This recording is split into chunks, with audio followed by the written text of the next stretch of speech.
Aparat Polsek Kuta meringkus karyawan laundry yang memperkosa teman kerjanya akhir pekan lalu. Pelaku memperkosa korban karena melihat situasi tempat kerja mereka yang sedang sepi.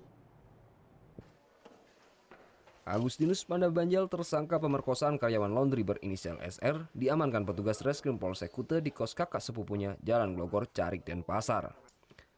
Polisi juga menyita sejumlah barang bukti, di antaranya pakaian milik korban yang digunakan saat pemerkosaan terjadi. Pemuda asal Waingapu, Nusa Tenggara Timur ini dilaporkan memperkosa rekan kerjanya tersebut pada hari Jumat 18 November.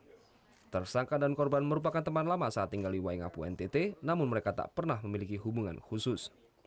Tersangka nekat memerkosa korban karena melihat kondisi tempat kerja mereka sedang sepi dan gelap. Pelaku datang mendekati korban dan memaksa untuk melakukan hubungan persetubuhan seperti suami istri.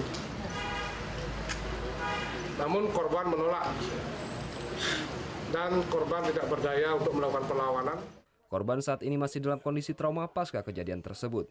Atas perbuatannya, polisi menjerat tersangka dengan pasal 285 tentang pemerkosaan dengan ancaman hukuman 12 tahun penjara.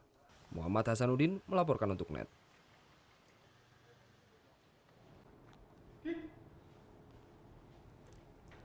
Thank you. Udah selesai nonton beritanya? Jangan pergi dulu dong. Subscribe dulu dan nonton tayangan lainnya di sini. Subscribe, nonton lagi. Subscribe, nonton lagi. Kak.